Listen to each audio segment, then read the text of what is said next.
আমরা আজকে এই ভিডিওর মাধ্যমে কুসংস্কারে আবদ্ধ মানবগণকে উদ্ধার করার চেষ্টা করব। শুনছো? ভজ কৃষ্ণ বল কৃষ্ণ লহ কৃষ্ণ শিক্ষা মহাপ্রভু বলেছিল। কে কৃষ্ণ?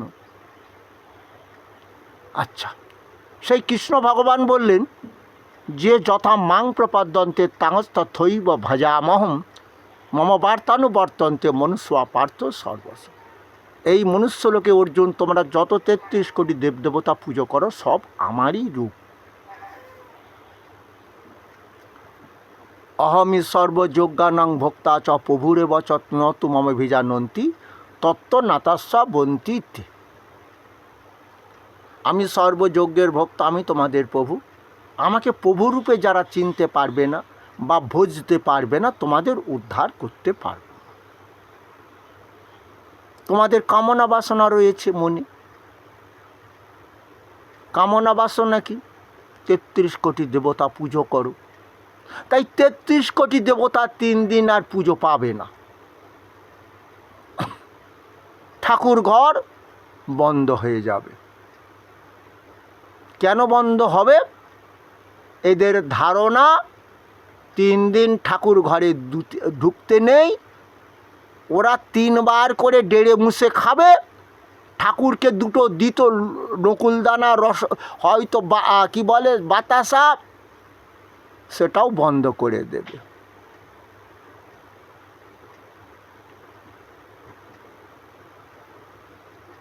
তবুও আমাদের একটা রেহাই আছে। গ্রামে গ্রামে হরিনাম হয়, তবুও দুটো অন্ন দিই আমরা ভগবানকে। ওই অন্ন দিয়েতেও ওই হরিবাসরে হরি নারায়ণ বা সেই ভগবান কৃষ্ণকে অন্ন দেওয়া হয়। যাক, ওই জন্য এক জায়গায় কিছুটা আমরা পাপমুক্ত করেছেন আমার গৌরাঙ্গ মহাপ্রভু। নগরে নগরে হরিনাম সংকীর্তন, হরে কৃষ্ণ। তাহলে যাক, এইবারে শুনতে হবে তাহলে কেন ঠাকুর ঘরে এরা ঢোকে না? কারণ আমাদের শ্রীমদ্ ভাগবত পুরাণ জানিয়ে দিচ্ছে, স্পেশাল পুরাণ আছে শিব পুরাণ। ভগবান শিবেরই এটা লীলা। ভগবান শিবের প্রথম স্ত্রীর নাম হলো সতী। তিনি দক্ষ কন্যা, দক্ষরাজের কন্যা। দক্ষরাজ ভগবান শিবের সঙ্গে বিয়ে দেবে না। এখন তোমরা যাই বলো তাই বলো, তোমার ঘরের মেয়েটা কারোর সঙ্গে লাইন করে যেমন কাউকে ভালোবেসে চলে যায়, আমার মা দুর্গাও বাবার কথা অবর্ণনা করে সেই ভগবান শিবেরই ধ্যানে মগ্ন হন। সেই মা সতী ধ্যানে যখন মগ্ন হলেন, খাওয়া দাওয়া ছেড়ে দিলেন, ভগবান শিব বললেন তাহলে আর কি করব? হ্যাঁ, তাই আমি সতীকে উদ্ধার করি।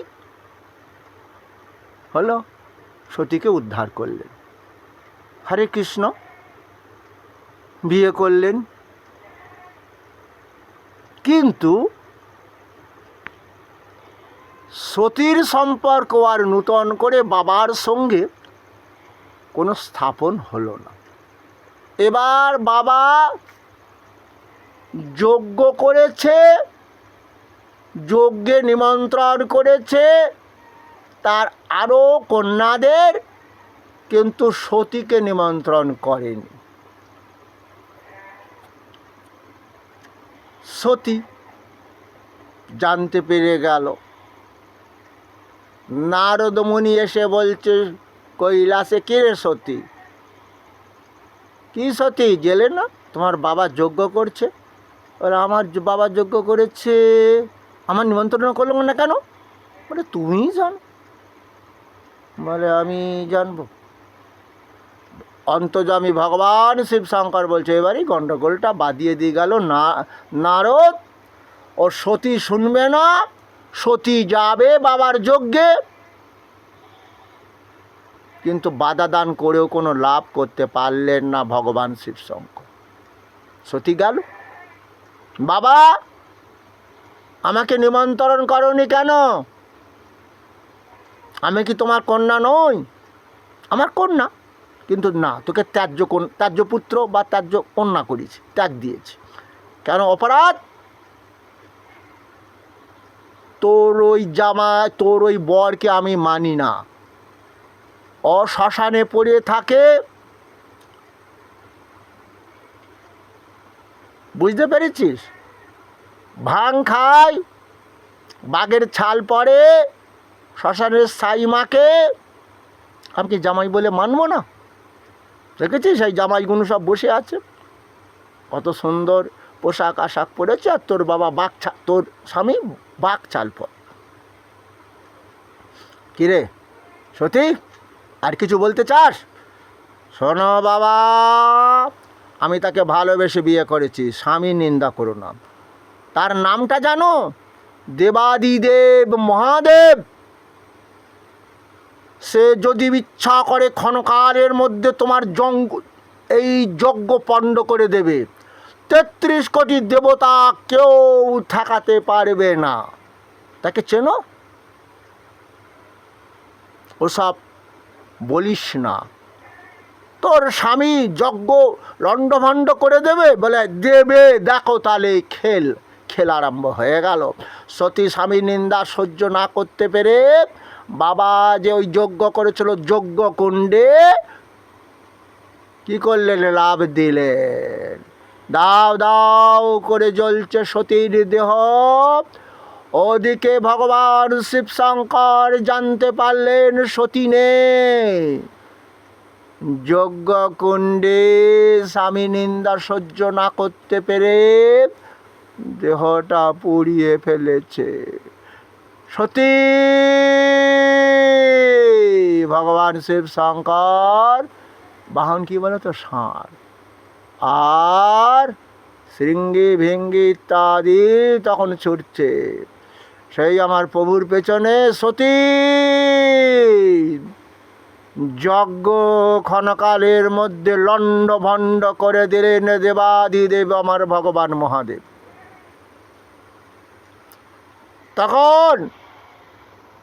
তখন বুঝতে পেরেছিল দক্ষ রাজা, ওরে সতী আমি ভুল করেছি। তোর স্বামী দেবতা, ৩৩ কোটি দেবতারও বড় দেবতা দেবাদিদেব মহাদেব। কোনো দেবতার সঙ্গে তোর স্বামীর সঙ্গে কোনো দেবতা যুদ্ধ করে হেরে গেছে, পালাচ্ছে ভয়ে। আমি কি মহাপাপ করেছি রে? আজ তোর স্বামীকে সম্মান দিতে পারিনি, আমি অপরাধ করেছি। পাপের ফল ক্ষণকালের মধ্যে যজ্ঞ, যে যজ্ঞ ১ মাস ধরে এই যজ্ঞ করবার জন্য আয়োজন করেছিলাম, ক্ষণকালের মধ্যে সব লণ্ড ভণ্ড করে দিল তোরই স্বামী দেবাদিদেব মহাদেব। আমি আজ বিশ্বাস করেছি, তাকে চিনতে পেরেছি, কিন্তু ভগবান শিব শঙ্করের রোষ কিন্তু কমল না। শেষ পর্যন্ত দক্ষ রাজার মুন্ডু ছেদন হয়ে গেল। সতীর মা মানে শাশুড়ি মা, জামাই জামাই আমি বিধবা হয়ে গেল। জানো জামাই, পুত্র শোক সহ্য করা যায়, স্বামী শোক সহ্য করা যায় না। জামাই কৃপা করো তুমি দেবাদিদেব মহাদেব, আমার স্বামী মানত না, আমি তোমাকে মানতাম। তাই সতী যখন এসেছিল বলেছিলাম, মা তুই কিছু মনে করিস না রে মা, আমি তোর স্বামীকে মানি, কিন্তু তোর বাবা মানে না। কিন্তু তোর বাবাকে এর ফল একদিন ভোগ করতে হবে। তাই আজ শাশুড়ি মাতা যখন অনুনয় বিনয় করছে, ভগবান শিব শঙ্কর তোমরা তো জানো জগতের মঙ্গলের জন্য তিনি দেবতাদের অমর করার জন্য যখন সাগর মন্থন করা হলো, কালকুট বিষ উঠেছিল, সেই বিষটা তিনি পান করে নিয়েছিলেন জগৎবাসীকে বাঁচিয়ে রাখার জন্য। করুণার সিন্ধু তিনি দীনের বন্ধু নন। এবারে কি হবে? শাশুড়ি মায়ের কান্নাকাটি সহ্য না করতে পেরে কি করলো? ছাগল পাটা ছাগলের মুন্ডুটা কর্তন করে কি করলো? স্থাপন করে দিল। ওই টিট ফট ট্যাট বাংলা বলে না, যেমন কর্ম তেমন ফল। হ্যাঁ, ওই জন্য অহংকারটা আগে করো। অর্জুনকেও বলেছিল না, অহংকার করো না অর্জুন, আমার রূপ তুমি সহ্য করতে পারবে না। কারণ একাদশ রুদ্রগণের মধ্যে আমি মহাদেব। অবিভক্তঞ্চ ভূতেষু বিভক্তমিবাস্থিতম ভূত ভর্তি চ তদ্জ্ঞং গ্রসিষ্ণু প্রবিষ্ণু। ভক্তদের কাছে আমি কৃষ্ণ, কিন্তু আমি ব্রহ্মা রূপে জগৎ সৃষ্টি করি, বিষ্ণু রূপে পালন করি, মহাকাল মহাদেব রূপে প্রলয় করি। সেই তো কৃষ্ণ ভগবান। হরে কৃষ্ণ কৃষ্ণ কৃষ্ণ হরে হরে, হরে রাম রাম রাম হরে হরে। গাও গাও, গাইতে গাইতে দেখবে সাবান মাখো না প্রতিদিন গায়ের ময়লা দূর করার জন্য, আর বদন দিয়ে গাইতে গাইতে দেহের মধ্যে যে ময়লাগুলো জমে আছে, কাম ক্রোধ লোভ স্বরূপু পঞ্চ ইন্দ্রিয়, অর্থ থাকলেই সুখ হবে, অর্থই শান্তি দেবে, অর্থার্থী ভক্ত তো সব। হরে কৃষ্ণ। তাই তো ঠাকুর ঘরে ঢুকছো না, তাই তো বাবা কার্তিককে পুজো করে বিসর্জন দাও না, ছেলের ক্ষতি হবে। মা লক্ষ্মীকে পুজো করে বিসর্জন দাও না, ধন যদি কেড়ে নেয় মা লক্ষ্মী, ওই রাস্তাঘাটে ফেলে রেখেই তো ক্ষেত ফসল শূন্য হলো। দেখছ ধান উঠবে নিম্নচাপ, আর কত পাপ করবে। সকলে বিষয়ে মত্ত, নাহি জানে কৃষ্ণ তত্ত্ব, ভক্তের শূন্য হইল অবনী। যে জটর ধরেছিল ছেলে মেয়ে তোমারে মানে না, তোমারে প্রণাম করে না। শোনুনি ভাগবত কথা, কলিযুগের ছেলে মেয়েরা বাবা মা মানবে না, বয়োজ্যেষ্ঠ ব্যক্তি মানবে না। বলো, বেদ পুরাণ শাস্ত্রের কথা মানবে না, বিবাহ ব্যবস্থা মানবে না, মদ হবে তাদের প্রিয় পানীয়। যাক, আজকে আমার কুসংস্কার দূর করার চেষ্টা। কি হলো? তাহলে ওই সতীর দেহ কি হবে? ওই যে নাচছে ভাঙর ভোলা, ধ্বংস হয়ে যাবে। ভগবান সৃষ্টিকর্তা কৃষ্ণ ভগবান কি করলেন? তার আর এক নাম কি? নারায়ণ। তখন বিষ্ণু রূপ ধারণ করে, তার ওই যে আমি বিষ্ণু রূপে পালন করি অর্জুন, যত জীব আছে। তাই কি হলো? ওই নমশ্রী বিষ্ণু, যে কোনো মা কালী থেকে আরম্ভ করে মা লক্ষ্মী, যত 33 কোটি দেবতা পুজো করো, সুখ শান্তি অর্থের জন্য সব কৃষ্ণই পায়।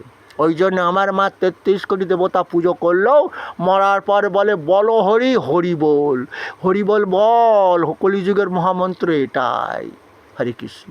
তাকে আর শুনিয়ে কী হবে? তার মরা শুয়ে কোনো কাজ হয় না, তার পাপের ফল তাকেই ভোগ করতে হয়। তাই সকলে মিলে একটু বলে হরি বল।